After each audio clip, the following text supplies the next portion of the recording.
यानी हम सिर्फ किसके बारे में आज पढ़ेंगे? पंचायती राज के बारे में। पंचायती राज में सामान्यतः होता क्या है?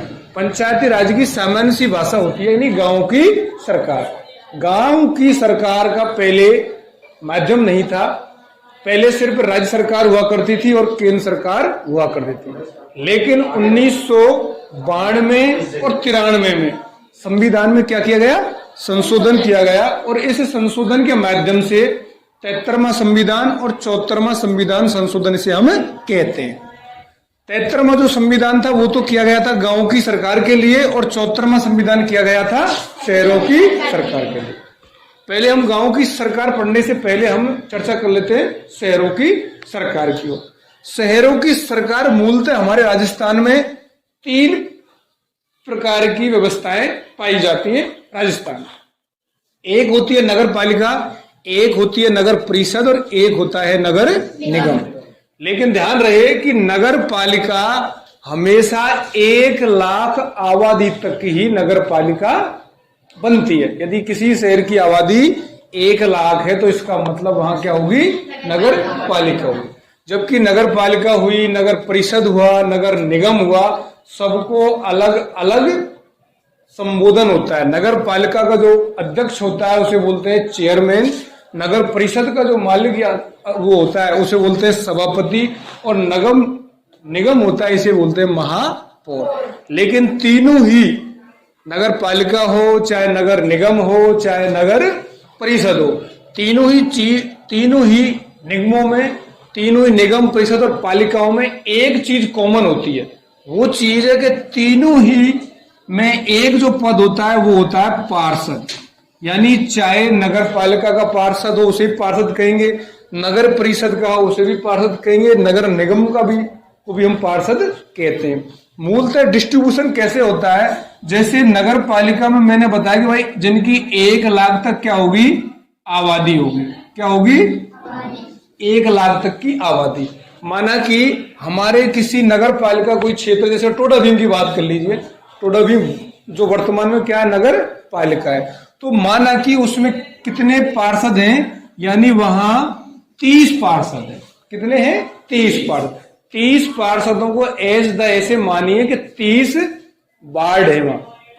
क्या है? 30 वार्ड है। यानी एक वार्ड का एक मेंबर होता है। एक मेंबर को शहरी सरकार में हम पार्षद कहते हैं। अब 30 में से जिस भी दल को, चाहे वो कांग्रेस हो, चाहे वो बीजेपी हो, चाहे वो किसी भी दल का हो, जिस भी दल ने 30 में से 16 का बहुमत पा लिया, किसका? 16 का। 16 पार्षदों का बहुमत पाने वाला दल ही वहां का क्या बनेगा? नगर पालिका अध्यक्ष बनेगा। क्या बनेगा? नगर पालिका अध्यक्ष बनेगा, जिसे हम सामान्य भाषा में चेयरमैन कहते हैं। आगे इसका मतलब ये हुआ कि नगर पालिका, नगर परिषद और नगर निगम ये जनसंख्या के आधार पर बनते हैं। मैं आपको दूसरा बता देता हूं, नगर परिषद। बड़ी डिफिकल्ट चीज है, बारीकी से, क्योंकि सब में सिमिलर पार्षद है। इसकी जनसंख्या 1 लाख से अधिक होती है। क्या होती है इसकी? 1 लाख से अधिक। लेकिन 5 लाख से क्या होती है? कम होती है। इसका मतलब, कहने का मतलब ये हुआ कि नगर परिषद में जो 30 वार्ड हैं, तो कहने का मतलब 30 वार्डों से तो अधिक जनसंख्या होगी। जैसे करौली की हम कर लेते हैं। करौली वर्तमान में क्या है? नगर परिषद क्षेत्र है। नगर परिषद क्षेत्र का जो मालिक होता है वह होता है सभापति। कौन होता है? सभापति। यानी इनका नाम का जो संबोधन है वो चेंज हो गया ना। नगर पालिका का जो होगा उसे तो बोलते हैं नगर पालिका अध्यक्ष या चेयरमैन, और नगर परिषद का जो मालिक हो गया वो उसे क्या बोलते हैं? सभापति। लेकिन इसमें वार्डों की संख्या में क्या हो जाएगी? वृद्धि हो जाएगी। यहाँ पे 30 थे तो आप इसमें एज द मान लीजिए, माना कि इसमें कितने पार्षद हैं, इसमें कितने मेंबर वो है? वार्ड 45। अब 45 में से यदि किसी भी दल को यहाँ सभापति बनाना है, चाहे वो कांग्रेस का हो, चाहे वो बीजेपी का हो, चाहे वो किसी अन्य दल का हो, तो उसे अपने दल का सभापति बैठाने के लिए कितने चाहिए? 23 पार्षद चाहिए। कितने चाहिए? 23। जिस भी दल का 23 पार्षदों का समर्थन हासिल हो जाएगा वही दल का सभापति नियुक्त वहां हो जाएगा। इसके बाद हम अंतिम चर्चा करते हैं नगर, जो कि 5 लाख से अधिक आबादी पर बनता है। 5 लाख से अधिक। यदि हम इसकी बात करें तो हमारा जो संभागीय मुख्यालय, बताओ मेरे को संभागीय मुख्यालय क्या है अपना? भाई करौली हुआ, सवाई माधोपुर हुआ, धौलपुर हुआ और भरतपुर हुआ। इन चारों जिलों का संभागीय मुख्यालय है भरतपुर। तो वर्तमान में भरतपुर क्या है? नगर निगम है। जयपुर नगर निगम है, कोटा नगर निगम है। यानी जिन शहरों की आबादी 5 लाख से अधिक होगी उन शहरों को कहेंगे हम नगर निगम क्षेत्र। थोड़ा इन इस बातों को देखना। नगर पालिका जहां आ रहा है इसका मतलब 1 लाख तक की आबादी वहां निवास करती है। नगर परिषद का मतलब 1 लाख से अधिक आबादी रहती है और नगर निगम का मतलब 5 लाख से अधिक आबादी रहती है। इसका सीधा सा मतलब ये हुआ कि जब यहाँ 30 क्या थे? वार्ड थे, यहाँ 45 वार्ड है, तो सीधी सी बात है कि 5 लाख से अधिक जनसंख्या होगी तो यहाँ जो वार्ड संख्या इसमें क्या होगी? वृद्धि होगी। माना कि हम मान लेते हैं कि हम यहाँ पे कितने हैं? 100 वार्ड। कितने हैं? 100 वार्ड। तो जैसे भरतपुर है, माना कि हमने कितने? 100 वार्ड। तो मुझे आप ये बताओ, यदि यहाँ का नगर निगम का जो मालिक होता है वो होता है महापौर, जिसे हम सामान्य भाषा में मेयर कहते हैं। तो यहाँ नगर निगम का यदि किसी को मेयर बनना है, किसी भी दल को, चाहे वो भाजपा का हो, चाहे वो कांग्रेस का हो, चाहे वो किसी अन्य दल का हो, तो बताओ उसे बहुमत के लिए कितने पार्षदों का बहुमत होना जरूरी है? कितना चाहिए? 51। राइट का है। यानी यदि नगर निगम का सब किसी को महापौर बनना है या मेयर बनना है तो कितना चाहिए? 51 पार्षदों का सहयोग चाहिए। 51 पार्षदों का सहयोग होगा तो कोई सा भी दल, जिस दल को 51 लोगों का समर्थन हासिल है, वह दल अपना महापौर या मेयर बैठाने में सक्षम हो पाएगा। समझ गए? थोड़ा सा रिवाइज कर देता हूं मैं आपको। 1 लाख तक की आबादी वाले शहर को नगर पालिका कहते हैं। नगर पालिका में वार्डों की संख्या कम होती है ना। जिस तरह हमने समझा कि 30 वार्ड है, 30 में से जिस भी दल को 16 पार्षदों का सहयोग मिल गया उसी दल का वहां नगर पालिका अध्यक्ष बैठ जाएगा। इसके बाद हमने चर्चा की नगर परिषद की। नगर परिषद का जो क्षेत्र होता है वो 1 लाख से अधिक आबादी का होता है। माना कि हमने जैसे चर्चा की कि यहाँ कितने हैं? 45 क्या है? पार्षद है। तो 45 पार्षदों में से जिस भी दल को 23 पार्षदों का सहयोग मिल जाएगा उसी दल का सभापति बन जाएगा। या सामान्य भाषा में 23 लोगों का जिसको समर्थन मिल जाएगा वो भी सभापति बन जाए। क्योंकि कई बार निर्दलीय लोग भी येन केन प्रकारेण सभापति बन जाते हैं।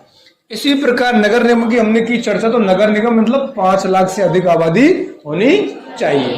अब 5 लाख से अधिक आबादी हमने माना यहाँ 100 कितने हैं? वार्ड है। और 100 वार्ड होंगे तो सीधी सी बात है 100 पार्षद भी होंगे। और 100 पार्षद हैं और नगर निगम में हमें मेयर बनाना है या वहां का महापौर बनाना है तो हमें 51 लोगों का समर्थन हासिल करना होगा। जो भी दल 51 पार्षदों का सहयोग हासिल कर लेगा उसी दल का व्यक्ति वहां का मेयर या महापौर बन जाएगा।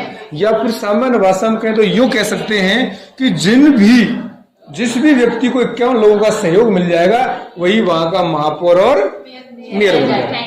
मैं 51 लोग क्यों बोल रहा हूँ? कई बार निर्दलीय लोग भी सभापति, मेयर और नगर पालिका अध्यक्ष के पद पर विराजमान हो जाते हैं। तो कहीं ना कहीं उनको इतने लोगों का क्या होता है? समर्थन हासिल होता है। ये तो हो गई सामान्य सी बात शहर की सरकार की बात। अब पढ़ते हैं हम गांव की सरकार के बारे में। गांव की सरकार के बारे में इसे हम बोलते हैं पंचायती राज। 1992 में सबसे पहले इसका संविधान संशोधन हुआ। 73वें संविधान संशोधन के माध्यम से इस सरकार का सृजन किया गया। कौन सी? गांव की। इसके मूल मकसद इसके पीछे ये था कि भैया जो व्यक्ति अंतिम पंक्ति में बैठा व्यक्ति है उसके पास केंद्र सरकार की राज्य सरकार की योजनाओं का लाभ नहीं मिल पाता है, तो उन योजनाओं का उसे पर्याप्त रूप से लाभ मिले तो हमें कहीं ना कहीं नीचे भी जनप्रतिनिधि बैठाने पड़ेंगे, और जनप्रतिनिधि बैठेगा तभी वो क्या क्या कर पाएगा, विकास कर पाएगा। तो गांव की सरकार में सबसे जो नीचे की वो होती है कड़ी, उसे बोलते हैं हम ग्राम पंचायत। लेकिन आपने देखा हो जो ग्राम पंचायत है, ग्राम पंचायत में एक खूबी है कि एक तो होता है ग्राम पंचायत का सरपंच, क्या होता है, सरपंच, और एक तुमने देखा होगा सामान्य भाषा में कहते हैं भाई मेंबर, है ना, उसे हम सामान्य भाषा में पंच बोलते हैं, पंच बोलते हैं। एक होता है सरपंच और एक होता है पंच, ठीक है ना। जो सरपंच होता है वह सारी ग्राम पंचायत के मतदाताओं के द्वारा निर्वाचित होता है। माना कि आपकी ग्राम पंचायत में 3000 वोट, ठीक है, तो 3000 मतदाता ही उसका प्रयोग कर सकते हैं। बाकी यह है कि मतदान प्रतिशत कम होगा, यानी कुल मिला के जो सर्वाधिक मत प्राप्त करके आएगा आपकी पंचायत का, वही वहां का क्या होगा, सरपंच होगा। और उन्हीं के बीच सरपंच से नीचे पंच हुआ करते हैं। इन पंचों में से किसी एक व्यक्ति को उप सरपंच चुना जाता है। क्या, उप सरपंच चुना जाता है। यदि किसी प्रकार वैकल्पिक व्यवस्था के माध्यम से ऐसा हो ना, पर भगवान चाहे ऐसा हो जाए कि सरपंच की किसी आकस्मिक मृत्यु हो जाए, इस्तीफा दे दे, तो कुछ समय के लिए उप सरपंच को सरपंच का चार्ज दे दिया जाता है, जिससे कि ग्राम पंचायत का विकास रुके ना, ठीक है। इसके बाद दूसरी कड़ी आती है पंचायत समिति। पंचायत समिति में हमें जो राजनीतिक इकाई है, इसमें हमने सबसे पहले पंचायत समिति का सदस्य का चुनाव लड़ना पड़ता है। किसका, पंचायत समिति सदस्य का चुनाव लड़ना पड़ता है।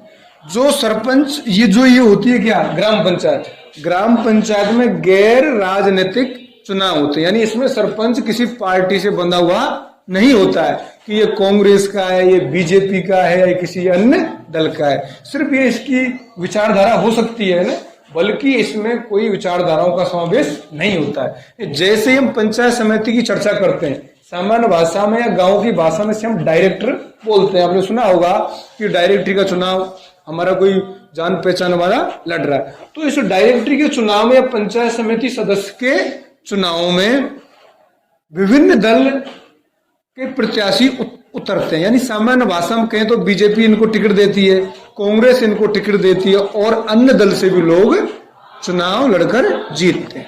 माना कि पंचायत समिति में, हमारी पंचायत समिति माना कि तुम्हारी सपोर्टरा है, मान रहे अपन, तो सपोर्टरा में माना कि 20 पंचायत समिति के क्या हैं, सदस्य। कितने हैं, 20 पंचायत समिति के सदस्य। तो 20 लोगों को कांग्रेस ने भी वोट दिया, 20 लोगों को टिकट कांग्रेस ने भी दिया, 20 लोगों को टिकट बीजेपी ने दिया, और कई अन्य पार्टियों से भी आए। लेकिन जीतने वालों की संख्या कितनी थी, सिर्फ 20। कितनी, 20। अब पंचायत समिति का प्रधान हमें बनना है। क्या क्या बनना है, पंचायत समिति का यदि हमें प्रधान बनना है तो इसमें भी वही बहुमत का आंकड़ा होता है। कैसे, यदि 20 पंचायत समिति के सदस्य हैं तो जिस भी सदस्य के पास या जिस भी दल के पास 11 पंचायत समिति सदस्यों का बहुमत होता है, वही पंचायत समिति का प्रधान निर्वाचित होता है। लेकिन एक बात को गौर करके ध्यान दे देना कि पंचायती राज में महिलाओं को 33% आरक्षण दिया हुआ है। कितना दिया हुआ है, 33% आरक्षण महिलाओं को दिया हुआ है। यानी मेरे भाइयों 33% महिलाएं तो पंचायती राज में निर्वाचित होंगी, ठीक है ना। अब उसके अकॉर्डिंग कलेक्टर साहब होता है, वो वहां से निकालता है क्या, लॉटरी, कि भाई ये जो ग्राम पंचायत है ये एससी की है, एसटी की है, ओबीसी की है, महिला की है, वो सारा निर्धारण इस तरह होता है। बाकी हमें सामान्य भाषा में समझें कि जिन भी दलों को या जिस भी व्यक्ति को 11 पंचायत समिति सदस्यों का बहुमत हासिल हो जाता है, वही क्या बन जाता है, प्रधान। इसके बाद हम चुनाव की चर्चा करते हैं जिला परिषद की। किसकी? जिला परिषद की। जिला परिषद, जैसे हमारी जिला परिषद क्या है? करौली है। तो जिला परिषद में भी हमें चुनाव लड़ना पड़ता है। जिला परिषद का सदस्य का क्या होता है? चुनाव होता है, जिसे हम सामान्य भाषा में बोल देते हैं डीआर, कि भैया मैं डीआर का चुनाव लड़ रहा हूं ना।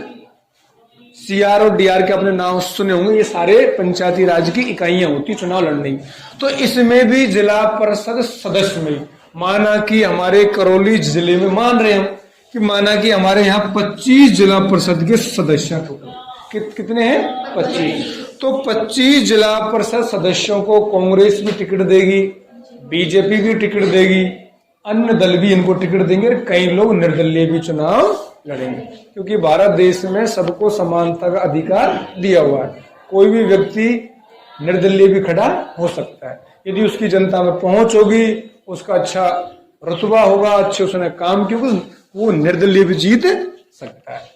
इसमें जब विभिन्न दल चुनाव लड़ते हैं, जीतते हैं, तो इसमें भी जिला परिषद के माध्यम से बनता है जिला प्रमुख। कौन कौन बनता है? जिला प्रमुख। जिला परिषद के माध्यम से कौन बनता है? जिला प्रमुख। लेकिन जिला प्रमुख बनता कैसे है? जिला प्रमुख बनता है मेरे भाइयों, जैसे मैंने बताया 25, तो 25 में से 13 सदस्यों के समर्थन से। कितने से? 13 सदस्यों के समर्थन से कौन बनेगा? जिला परिषद का सदस्य बनेगा। जिस भी दल को 13 लोगों का सहयोग मिल जाएगा, जिन भी व्यक्ति को 13 लोगों का सहयोग मिल जाएगा, वही व्यक्ति, वही दल उस जिले का जिला प्रमुख निर्वाचित कर दिया जाएगा। लेकिन एक बात ध्यान रखना, ये जो 25 मैंने कहा कि 25 जिला परिषद के क्या है? सदस्य। ये हमने माना है, किसी जिले में ज्यादा भी होंगे, किसी में कम भी होंगे ना, यानी जो भी जनसंख्या है उसमें क्या जोड़ दो आप? 1 जोड़ दो, और इतना बहुमत प्राप्त कर लिया तो उसी दल, उसी जो व्यक्ति को इतने व्यक्ति जिला परिषद के सदस्य, जिस व्यक्ति को 13 लोग वोट दे देंगे, वही जिला प्रमुख बन जाए। ये सारी इकाई किसकी है? ग्रामीण सरकार की। ग्राम पंचायतों में सिर्फ भी आते हैं, लेकिन एक बात जरूर, जो हमारी सामान्य सी बातें हैं कि इन चुनावों को लड़ने के लिए योग्यता क्या होती है, तो योग्यता सबसे पहले क्या होता है? उम्र का क्राइटेरिया होता है। उम्र होनी चाहिए 21 वर्ष। कितनी होनी चाहिए? 21 वर्ष। लेकिन ध्यान रहे कि यदि हमें बनना है विधानसभा का सदस्य, क्या बनना है? विधानसभा का यदि हमें सदस्य बनना है तो यह उम्र बदल जाती है। यानी उम्र हमारी कितनी होनी चाहिए? 25 वर्ष होनी चाहिए। क्या होनी चाहिए? 25 वर्ष उम्र होनी चाहिए। जैसा मैंने ये समझाया, इसी के माध्यम से मैं थोड़ा ये आ गया टॉपिक, तो इसको मैं समझाने का प्रयास करूंगा कि जैसे मैं आपसे पूछूं कि राजस्थान में विधानसभा सदस्यों की संख्या कितनी है, तो बताओ। 200 आपका जवाब रहा कि कितना रहा? 200। तो मैंने लिख दिया भैया 200 विधानसभा सदस्य, यानी 200 विधायक चुनाव लड़ते राजस्थान। सब में मैंने बताया कि कुल वार्डों में, मतलब कुल जो वार्ड संख्या, उसमें हमें 2 का भाग देकर 1 जोड़ देना है। इतना बहुमत हासिल हो गया तो समझो उसी का तो चेयरमैन बन गया, उसी का सभापति बन गया, और उसी का महापौर बन गया। इसी तरह विधानसभा में होता है। माना कि 200 विधानसभा सदस्य राजस्थान, तो हमें बहुमत के लिए कितना चाहिए? 1। जैसे 200 में हम 2 का भाग दे देंगे, 100 आ जाएगा। मैंने कहा 2 का भाग देके 1 जोड़ दो, यानी 101। जिस भी दल के, जिस भी व्यक्ति के साथ 101 व्यक्तियों का समर्थन हासिल हो जाएगा, वही राज्य का क्या बन जाएगा? मुख्यमंत्री बन जाएगा। ये हमने सिर्फ राजस्थान के परिप्रेक्ष्य में जानकारी हासिल की है। तुम कह दो सर ये 2 से नहीं, एमपी में ज्यादा है, तो एमपी में 226 है। यानी हर राज्य की अलग अलग विधानसभा सदस्य संख्या होती है, लेकिन हमने आधार माना राजस्थान की विधानसभा सदस्य संख्या को। तो यहाँ पे कितनी है? 200 है। 200 में से यदि हमें किसी दल का मुख्यमंत्री बनाना है या किसी व्यक्ति को मुख्यमंत्री बनाना है तो उस व्यक्ति या उस दल के साथ कितने लोग होने चाहिए? 101 विधायक होने चाहिए। लोग नहीं, लोग चुनते हैं विधायकों को और विधायक चुनते हैं राज्य के मुख्यमंत्री। ठीक है ना। इसी परिप्रेक्ष्य में थोड़ा सा मैं और बताऊं, क्योंकि इसमें आ गया उम्र का क्राइटेरिया। क्या आ गया? उम्र का क्राइटेरिया। क्योंकि इसमें 21 वर्ष थी, इसमें 25 वर्ष थी। तो आपने संसद सदस्य, भारत में संसद के सदस्य कितने हैं मुझे ये बताओ। राजस्थान में 10 हैं, पर बहन जी 10 सिर्फ राज्यसभा के सांसद। किसके हैं? राज्यसभा के सदस्य। मैं पूछ रहा हूं संसद सदस्यों के। तो आपका जवाब ये होना चाहिए था, नहीं, आपका जवाब 10 भी सही है। संसद के सदस्यों का मतलब संसद में 2 सदन होते हैं, एक होता है लोकसभा, एक होती है राज्यसभा। आपने आंसर सही दिया कि संसद की जो सदस्य संख्या है उसमें 2 सदन होते हैं, एक लोकसभा और एक राज्यसभा। आपने 10 जो बताए वो होते हैं राज्यसभा के। बाकी मैंने ऐसे तो कहा नहीं ना कि लोकसभा के बताओ या राज्यसभा के बताओ, तो 10 भी आपका सही है। लेकिन आपको ये भी बोलना चाहिए था साथ में कि सर 10 तो होते हैं राज्यसभा के सदस्य और 25 होते हैं लोकसभा के सदस्य। ये सिर्फ होते हैं राजस्थान के। तो राजस्थान में कुल सांसद लोग कितने हो गए? 35। लेकिन मैं चर्चा कर रहा था पूरे देश की। किसकी? पूरे देश की। पूरे देश में तुम्हें ध्यान हो तो 543 सीटों पर तो लोकसभा में निर्वाचित होते हैं, यानी चुनाव होता है। 2 व्यक्तियों को किया जाता है नियुक्त, यानी कुल होते हैं 545 लोकसभा के सांसद, यानी 545 संसद सदस्य संख्या होती है लोकसभा की। लेकिन यदि राज्यसभा की इसमें इंक्लूड कर दी जाए तो राज्यसभा की सदस्य संख्या होती है 245। मैंने आपको जब पढ़ाया होगा तो आपने गौर से एक चीज को नोटिस किया होगा कि जब हमें भारत की सरकार बनानी होती है तो भारत की सरकार बनाते वक्त हमें राज्यसभा के बहुमत से कोई मतलब नहीं होता है। हमें बहुमत किसका चाहिए? लोकसभा। अब लोकसभा का क्यों चाहिए? क्योंकि लोकसभा जनता का सदन होता है। कोई प्रधानमंत्री बनता है, कोई मुख्यमंत्री बनता है तो जनता के समर्थन से बनता है। और जनता का समर्थन किसमें है? लोकसभा में, निम्न सदन में या लोअर हाउस में। तो लोअर हाउस में कुल कितने थे? 545। यानी 545 में जब हम 2 का भाग देंगे, 2 दूनी 4, 2 संतो 14, 2 तिया 6, यानी 272 पॉइंट कुछ रहेगा। तो लगभग हम 272 या 73 सीटों का हमें समर्थन हासिल हो जाएगा। जो भी व्यक्ति या जो भी दल, जिस दल या जिस व्यक्ति को 272 संसद सदस्य किसके? लोकसभा के, जो भी लोकसभा के 272 या 73 लोकसभा के सांसदों का समर्थन हासिल कर लेता है, जो व्यक्ति जो दल, वही दल और व्यक्ति क्या बन जाता है? देश का प्रधानमंत्री बन जाता है। ये सिर्फ इसलिए समझाया मैंने क्राइटेरिया एज की वजह से। बाकी अपन को चर्चा करनी थी सिर्फ शहरी सरकार और गांव की सरकार की। ठीक है ना। इसमें 21 वर्ष, इसमें 25 वर्ष, 25 वर्ष में मुख्यमंत्री भी आ गया, प्रधानमंत्री भी आ गया, विधानसभा का सदस्य भी आ गया और लोकसभा का सदस्य भी आ गया। सिर्फ समझने की बात यह है कि यदि कोई कम से कम उम्र में मुख्यमंत्री बनना चाहे तो वो 25 वर्ष में भी राज्य का मुख्यमंत्री बन सकता है, और जो देश का कम से कम उम्र में प्रधानमंत्री बनना चाहे तो वो 25 वर्ष में देश का प्रधानमंत्री भी बन सकता है।